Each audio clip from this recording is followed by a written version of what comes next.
Hello everyone, this is Lisa from Grace and Old Paper. It's been a hot minute again. I appear to be a very sporadic crafter.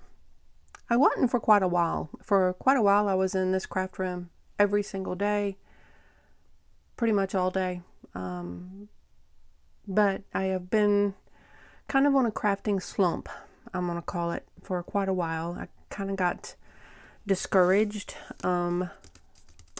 I don't know if y'all know, but a while back, Etsy, I sell what little I make on Etsy. And a while back, they changed their algorithm. And so it's harder to find small people like me because I am not a big seller. I'm a very teeny tiny seller. And so, it's like, unless you have a direct link to it, it's really hard to just like search, for a Christmas journal or a fall journal or whatever and find it unless you have a direct link. So it's, I've had some stuff up for sale for quite a long time, and I think some of it like a year has been up for sale and just hasn't sold. So I don't know if I'm putting my listings in there incorrectly or what I'm doing wrong. I'm not really sure, or maybe it's just not interesting to anybody. I don't know what it is. I really don't know what it is. I've got a fall journal that is literally one of my most favorite journals I've ever made. It's still sitting in my shop, and some little Christmas notebooks that I made. And I know those are still in there. So, I got discouraged. I let it get me down, and I let it take away some of the joy of my crafting. So I'm trying to start again, and I'm starting with a journal that I have to make every year. My youngest daughter has requested I make her a Christmas journal every year. It started out several years ago. I made her one and gave it to her right about Thanksgiving that year, and I told her, I said, look, I don't know if this is something you're going to really want to do. I said, but I saw this idea on YouTube, and I thought it was really cute, and I wanted to see if maybe you wanted to do it, and I made her a pretty little book.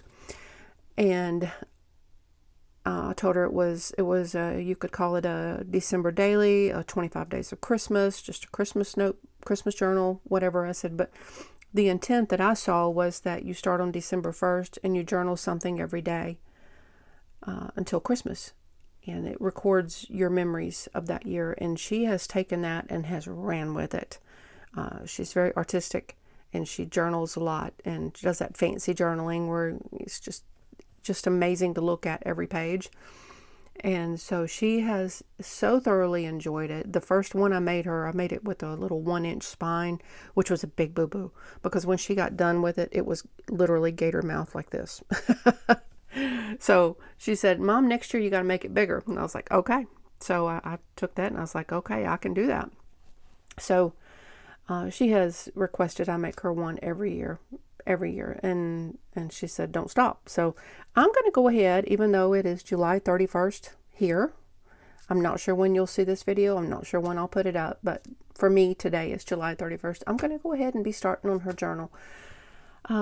Give me time to work on it slowly, and kind of it's going to help jumpstart me get back in the groove of crafting, because it's good for my mental stability to come in here and craft and piddle with all my paperwork and stuff, and it makes me happy. It gives me something to do since I'm here alone most all the time. So anyway, so this year's journal, last year I totally forgot to film a flip through or anything. I just got in a rush finishing it and getting it to her, because she lives 5 hours away. So sometimes either I'll go to her or she'll come to me, and it may not be known until last minute. And so I was most likely in a rush to get it done and never filmed a flip through. And I hate that, because it was a really cute journal. But, oh well. If you're interested, the one I made for her in 2023 is on my channel. That one was a labor of love. It's a white background, and it has a vintage style ornament hanging from a tree limb on the front of it. And that was embroidered, hand embroidered, all of it, and from scratch. And that one about drove me cuckoo, but I loved making it for her, and it ended up absolutely beautiful. So every year since that first one, she has like, Mom, can I pick out a paper pack to kind of have a theme to go by? And I'm like, sure, you know. That year with the ornament was kind of a pink and minty blue themed. It was like vintage Santas and cute little reindeer, and it was really, really feminine and pretty, and I went with that. And she was very excited about it because she has her husband and 2 sons, so she's surrounded by males, and she said this was her bit of femininity. So she really enjoyed that. Last year's was the theme. What did she come up? Oh yeah, it was the Nutcracker Ballet, and so I went with that. But the cover, what ended up being, I made it from an old tablecloth. It was green and red plaid. It was really pretty with gold threading in it. So yeah, this year I'm going to try to film what I do as I do it, and then film a flip through at the end. So I'm going to have to get her to promise not to watch my videos until I can get her the book. So, because I like surprising her with it. I really do. So our thoughts on this year. She came to visit me recently, and I had some ideas, and I kind of ran them by her to see what she thought. I had already discounted these 2. I had thought about these. I had thought about taking a little golden book and turning it into a Christmas journal, which they end up fantastic. And I had gotten these at an estate sale a while back, and so I had thought about that. But I had already discounted that myself. I decided I wanted to do another fabric covered one. My other choices were, hang on, let me get it over here. I had this piece of fabric, which is actually like a homemade tablecloth. I think I got it at a yard sale somewhere or a thrift shop. But isn't it pretty? It's gorgeous, gorgeous material. And I will end up making a Christmas journal out of this at some point in time, or 3 or 4. Not really sure. Because I love the fabric. Other choice I had was the same year I made that one. It was 2023. I also made some Christmas journals to sell on Etsy, and they did sell. That was before the algorithm changed. But I made them out of stuff like this. So this was another option that we discounted. But these are actually panels that when you buy the whole thing, it makes a book, The Night Before Christmas. One of those soft books for babies. But I thought they made beautiful journal covers. And they did. They really did. This was the other one. And she really thought about this one. She liked that. She loved the Santa with the teddy bear. So she really liked that. But what we ended up deciding on, because we both actually just totally loved it. Hang on, I'll show you. It was a vintage apron. And before you yell at me for tearing apart a vintage apron, I must tell you that whoever this apron was made for, because it was homemade, whoever it was made for had a teeny tiny little waist. And I'm fluffy sized, so I could never ever wear it. And even my daughters, it was so tiny. I don't know if it was made for a teenager or what. I have no clue. But it was tiny. The waist was literally about this big. So it wasn't because it was really gathered. The piece of material is pretty good once I took the waistband off. But yeah, it was tiny. So it wasn't something that we would use. And it was a rescued piece. So yeah, so this is it. We both love this piece of material. And you can see it's got some staining on it in various places. But my girl says she loves that it shows its age, and that's okay with her. And I'm like, that's fantastic, because we both love the idea of rescuing things. That's what junk journaling is you're taking things that are junk or would be thrown away or that nobody really wants, and you take it apart and change it and make it into something beautiful. So hopefully that's what happens here. So this is going to be the cover. Parts of this is going to be the cover. Now, a friend of mine sat down and we took the time to take all of the stitching and the gathering out of the waistband and managed to save the waistband. And I have since pressed it out, and it took some effort and it took a little bit of starch because it had been folded and scrunched for so many years that, I mean, you can still see some of the wrinkling, and you can see the discoloration from age. But I ended up with this really pretty piece. Not sure what I'm going to do with it yet. Maybe a ribbon closure. I don't know. Not really sure. Look at all that on there. You can see the aging on it. My lighting is terrible in here today. I'm not sure why. Anyway, so I rescued that. It also had on it, you can see it over here. Well, you might can. You might cannot. I'm not sure. There was a pocket right here. And I managed to rescue that. She said, Mom, that'd be really nice if you could include that pocket in there. I'm like, yeah, it would. I did, because of the size of the book I usually make for her, I did undo the stitching. Here, let me move this. I did undo the stitching on the sides and folded it in more because it was too wide for the book that I would end up putting it on.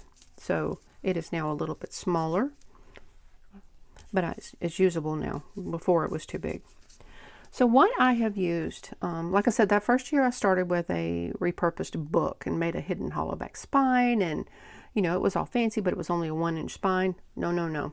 The last few years I have went with, well, this.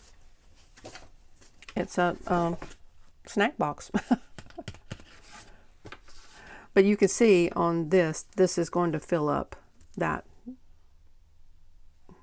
So this is the correct size now. So that's what we'll go with there. And I'm hoping to include it. We will see. What I do with these, and then I'll go ahead and tell you this since I've already done this part, is I take the box apart where it is naturally joined together.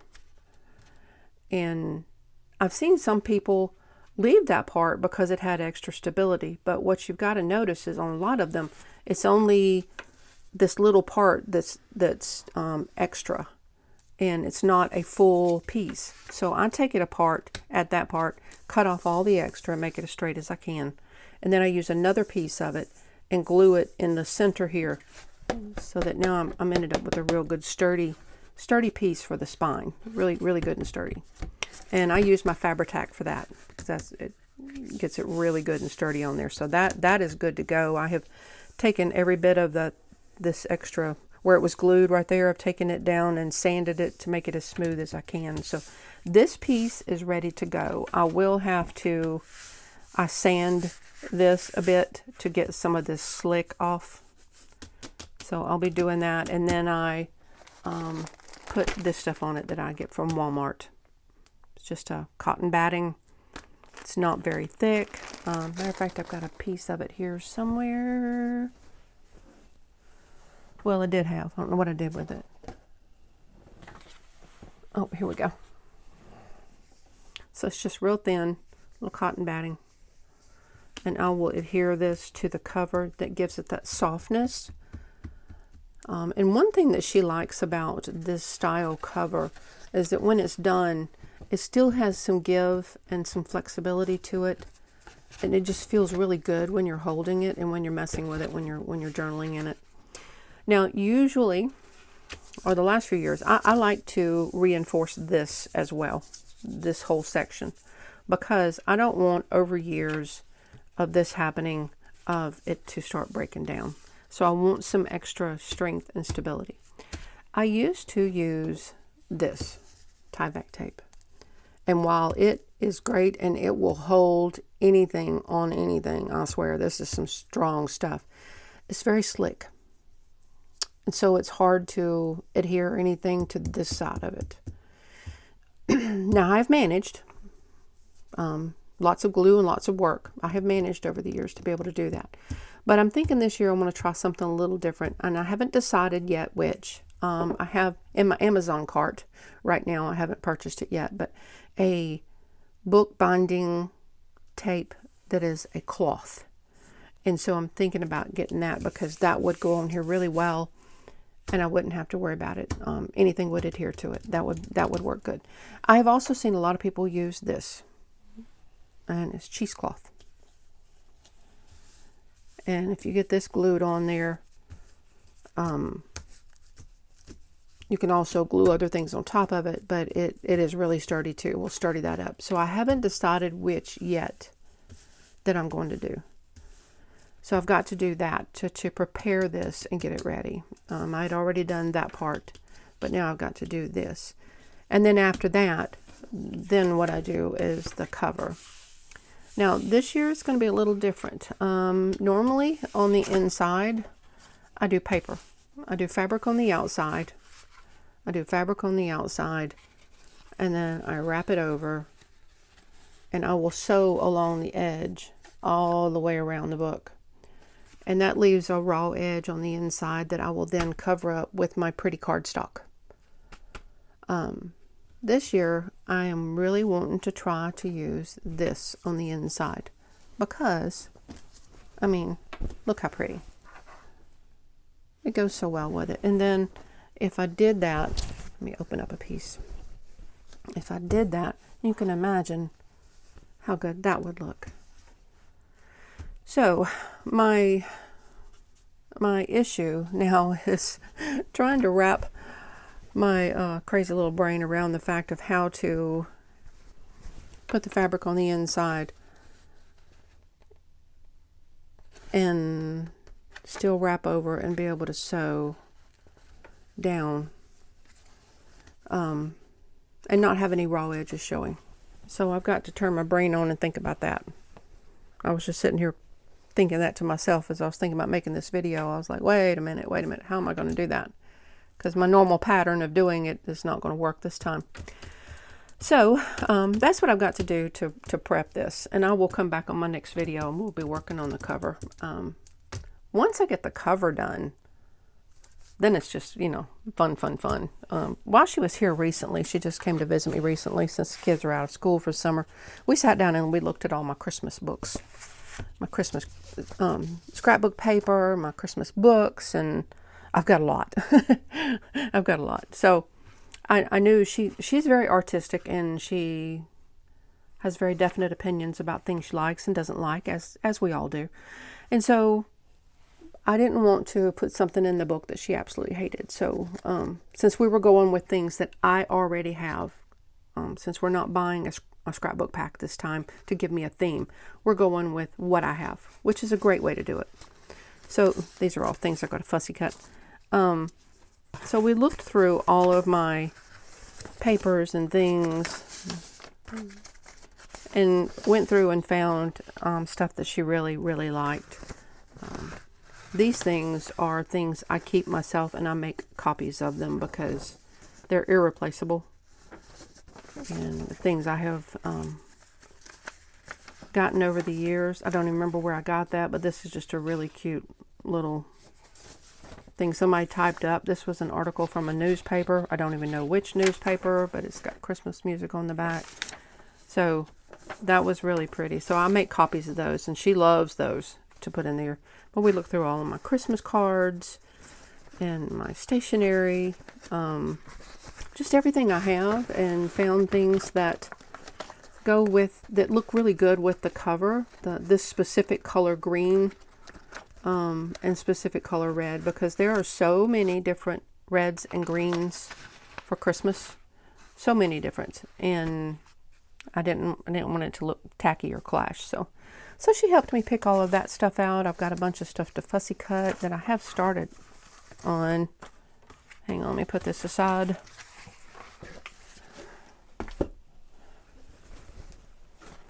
Yeah, I have started fussy cutting a few things, like just little pieces of trim out of a book. Found this was on a piece of scrapbook paper.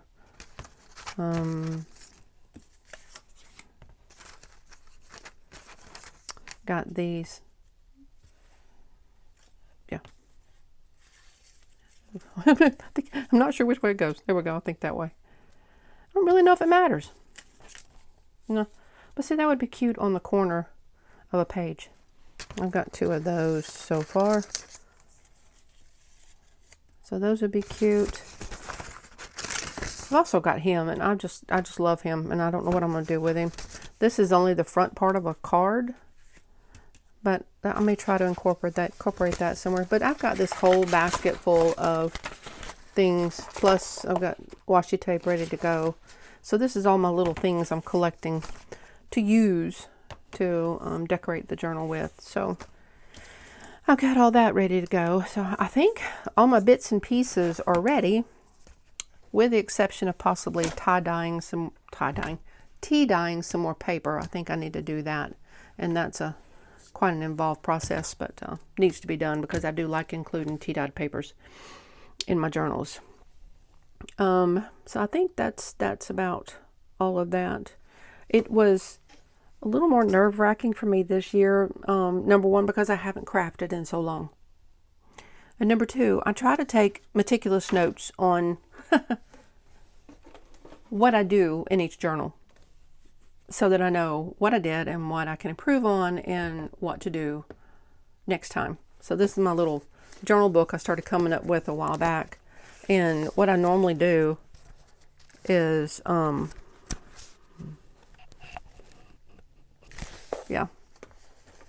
this is what I normally do. This was 2022. This is when I used the 1-inch spine. And I was like, note for next one, the spine was too small.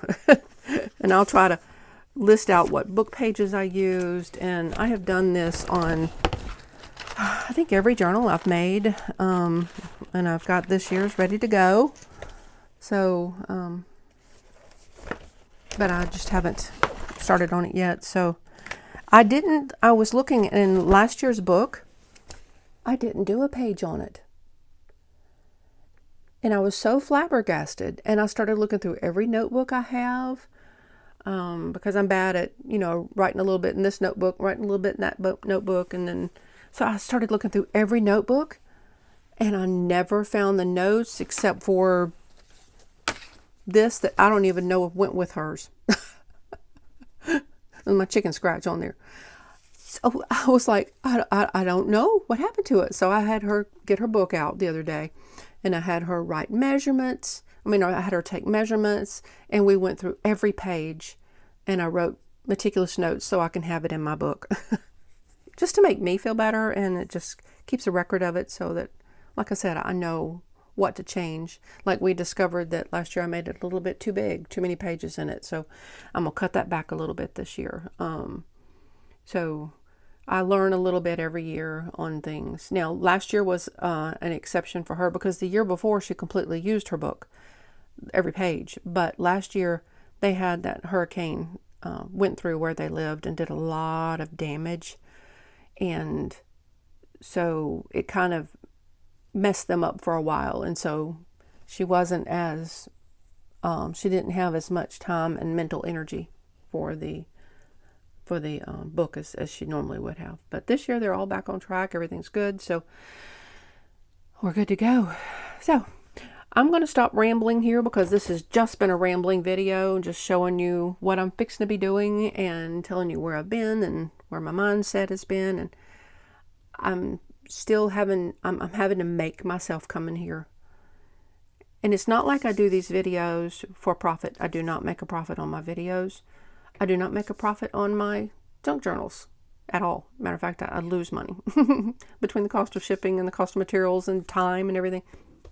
It's not a money-making thing for me. So I'm making myself come back in here. The videos I do just in case somebody wants to see them, just to kind of journal. It's my way of journaling what I do for my future generations. My grandkids actually like watching this, so. Anyway, I'm going to try to get myself back in the groove again. It's good for my mental stability. And so, anyway, I'm going to go for today. And may God bless you and keep you safe.